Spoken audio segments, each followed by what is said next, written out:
1996년 처음 시작한 정당 활동. 정권 교체와 정권 재창출이라는 큰 기쁨을 누렸습니다. 국민을 위하는 마음으로 일하면 그 진심은 통한다는 자신감이 생겼습니다.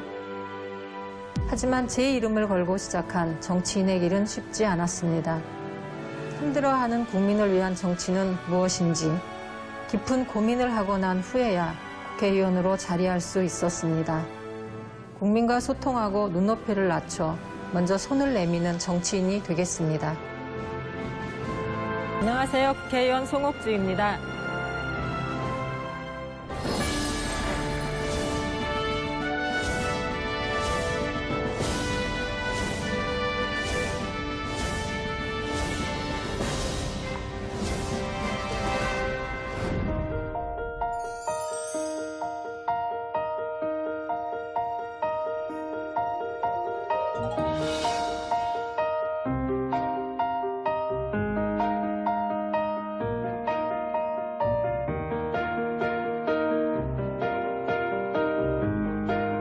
그냥 뭐 평범하고 조용한 그 애로 자라기는 했는데 항상 마음속에 뭔가 좀 세상에 정의롭고 공정해야 된다는 생각은 있었던 것 같아요. 그래서 북한연구소 다닐 때 젊은 친구들이 몇 명이 입사를 했는데 원래 이제 연구소 자체가 한 개인이 좌지우지하면서 운영한 부분이라 운영상에 상당히 문제가 많았었어요.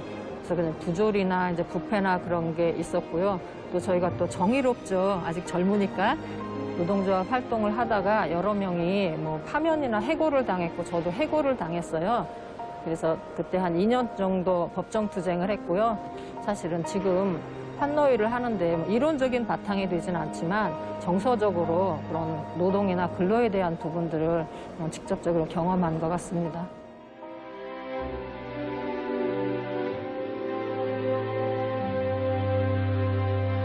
평소에 김대중 전 대통령을 항상 존경해왔습니다. 그래서 아시겠지만 그분이 사신 그 인생 자체가 역사이기도 하고 그래서 항상 이분과 뜻을 같이 하거나 행동을 같이 해야지 이제 그런 생각이 있어서 평소에 갖고 있던 생각들이 어떻게 현실하고 맞아떨어지는 게 아닌가 싶고요.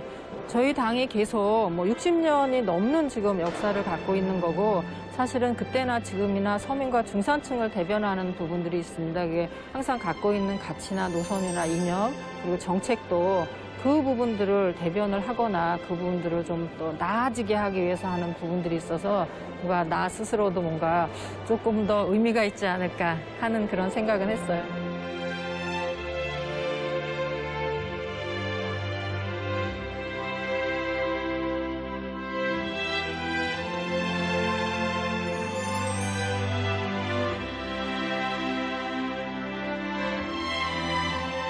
제가 20년 당직자 생활 중에 여성국장을 한 6년 정도 부서명은 다르긴 했지만 이제 한 부분이 있고요.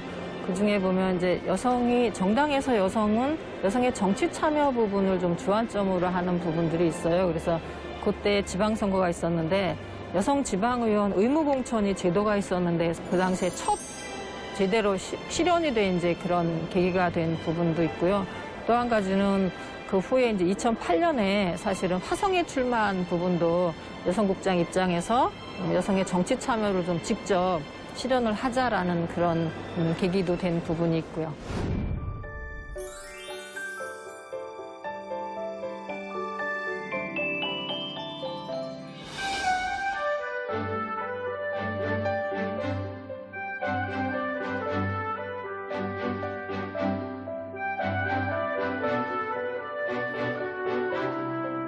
정당에서 20년 활동한 부분들이 사실은 보면 후보 선수나 뭐 관중 같은 그런 어떤 막연한 입장이었다면 실제로 주전 선수로 뜨는 국회의원은 좀 더 현실 정치에 적합해 있는 부분이 있는 것 같습니다. 그래서 하면 할수록 책임감이나 사명감이 훨씬 더 커지는 것 같아요.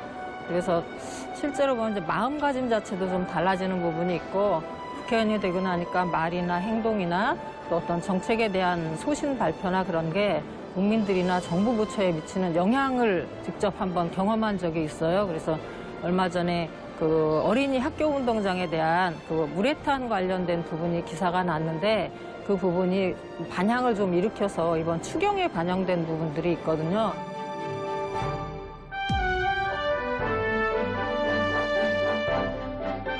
학교 운동장이 요즘 뭐 우레탄 트랙으로 많이 바뀌어 있는데 그 부분들에 대해서 제대로 이제 조사도 안 돼 있는 부분이 있고요. 또 한 가지는 거기서 검출되는 물질들이 있는데 그 물질들도 사실은 지금에 있는 기준보다 훨씬 더 많은 유해 물질이 나오는데 기준도 좀 미흡한 부분들이 있습니다. 또 이제 이 부분을 조사를 하기는 해도 정부 부처에서 바로바로 즉각적인 후속 조치를 해서 교체를 하거나 대책을 마련해야 되는데 그런 부분들도 안 돼 있고 또 한 가지는 부처가 여러 군데로 나눠 있어요. 그러니까 환경부도 있고 뭐 지자체에서도 하고 문화관광부에서도 하고 뭐 교육청에서도 하고 막 그런 부분이어서 하나로 좀 일원화하도록 저희가 뭔가 제도를 좀 마련할 그런 계획이고 있습니다.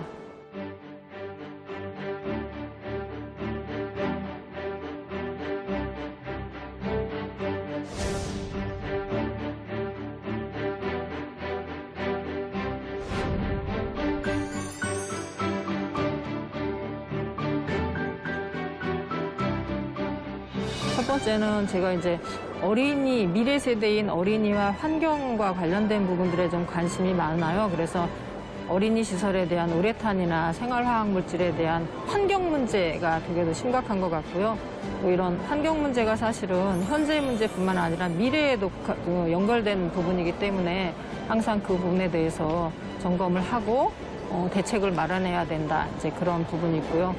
또 비정규직 관련돼서도 항상 관심을 좀 가져야 될 것 같습니다. 이 부분도 이제 미래와 연관된 부분이 있는 거고요. 정규직은 법이나 제도가 잘 돼 있긴 한데 비정규직에 대해서는 많이 미흡한 부분이 있어서 차별도 많이 받고 고생도 많이 하고 있는 것 같아요. 그래서 그 부분이 고쳐지지 않으면 뭐 우리나라의 미래나 앞으로 부분이 좀 더 어려울 것 같다 하는 그런 생각이 좀 있고요. 좀 덜 가진 사람, 안 가진 사람, 그런 사람이 좀 더 잘 살고 조금이라도 좀 이렇게 정의롭게 되는 세상을 좀 꿈꾸는데요. 혼자 힘으로 안 되면 슬슬 같이 하는 분들하고 같이 손을 맞잡고 좀 해야 되지 않을까 싶습니다. 그래서 최근에 도서관에서 책을 하나 빌렸는데 우리도 행복할 수 있을까라는 오연호 씨가 쓴 책인데요. 우리도 행복할 수 있을까가 아니라 우리도 행복해야지라고 좀 그렇게 꿈꾸는 나라가 됐으면 좋겠네요. 인생지사 세옹지마라고 적었는데요. 제가 사실은 길게 살지는 않고 크게 어려움을 겪은 건 남들이 보기엔 없기는 하지만 또 뭐 잔 파도도 있고 나름대로 시련도 겪고 이제 그런 부분들이 있습니다. 그래서 그때그때마다 좌절하고 힘들어하지 말고 그 부분들을 일희일비하지 않고 견디고 지키다 보면 어느 순간에는 그게 또 경험이나 계기가 돼서 또 좋은 기회로 잡을 수 있다는 생각이 들어서 지금 고생하고 있는 우리 비정규직 분들이나 취업 준비하는 청년들이나 뭐 여러 가지 어려움을 당하는 분들이 지금 어려움에 너무 이렇게 몰입해 있지 마시고 좀 더 다른 또 희망을 좀 갖고 좋은 기회를 가졌으면 좋겠습니다.